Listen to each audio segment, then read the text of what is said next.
Hi, I'm Steve Boucher, and this is the inaugural edition of Conversations on the Green, where we talk to some experts around Southern New Hampshire University about a variety of subjects. And today we're concentrating on Founders Day. So we've got Chris Cooper, the archivist for the university. Welcome, Chris.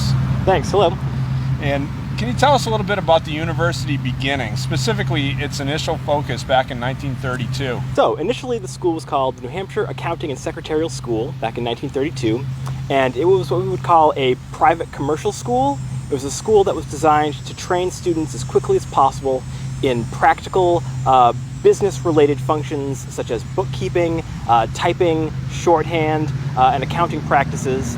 And programs would last something on the order of 3 months. Students could enroll on any Monday and start the program, and they would usually receive not a diploma, or they would get a certificate, something that sort of said, you've completed this set of work, you have these skills, but it wasn't degree granting like a bachelor's degree like we'd associate colleges with now.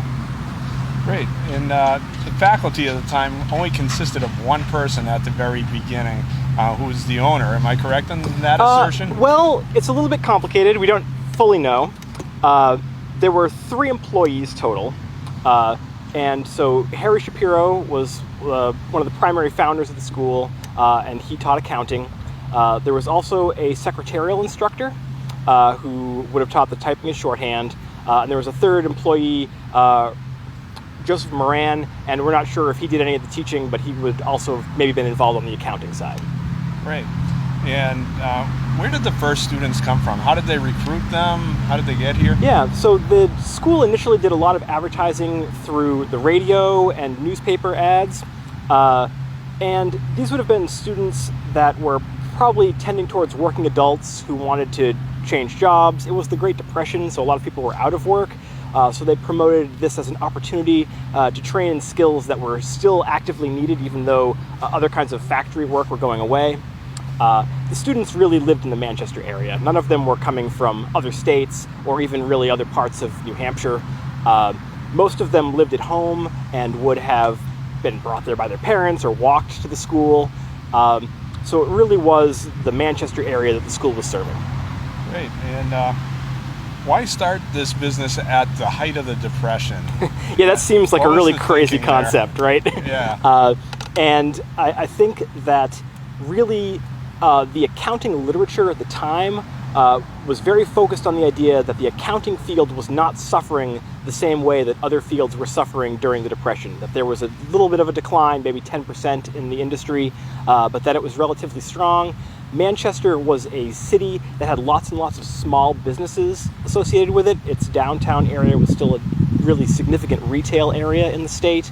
The Amoskeag Mills, the shoe mills, the cigar factory, all of those businesses were still doing okay. Some of them were about to really hit the wall. But there was a lot of business going on in Manchester, and all of those people needed secretaries. All of those businesses needed bookkeepers and accountants. So it really made sense despite the economic decline that the country was experiencing.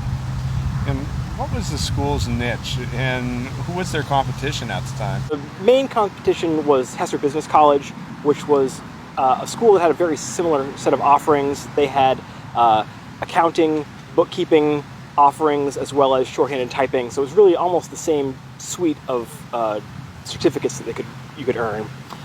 Additionally, accounting subjects, business subjects were something that were growingly accepted as academic or trainings that people would need to participate in the economy of the time. So high schools were starting to offer this sort of training. The YMCA did typing and bookkeeping practice. There was a typewriter repair shop downtown in Manchester that also offered typing and shorthand courses at a similar rate. It was $10 a week was their going rate, and that was what the school charged for its tuition. So really there was a variety of different kinds of entities that offered related education. What were the first days of the school like? Where was it located, and what was kind of the look, the feel, the vibe associated with it? Yeah. So the school was located on Hanover Street in downtown Manchester. It was a second floor location in the Athens building, which was a building that was owned and operated by the same people that ran the Palace Theater. It directly abutted the theater. And the space had previously been the Chung Mi Chinese restaurant. When that vacated, Harry Shapiro and Joseph Moran rented the space. It was 2 dining rooms that were large-sized rooms, so they worked well as classroom spaces. And there was an office space as well. So that was the extent of the physical premises, was 2 classrooms and an office on a second-floor area. We know things like the building wasn't air-conditioned, so when it was hot out, it was hot in the building, and they would sometimes retreat out to parks or places like that to hold instruction.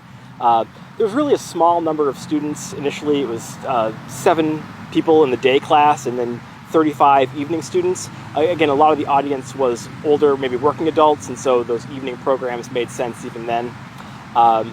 And everyone would be packed into the same classroom. So anyone with any level of skill in accounting or bookkeeping would all sit in the same place, and they would work on the same problems. And if you enrolled later on, you would jump right into that same experience. You wouldn't go back to the beginning. They would start you right where everyone else was.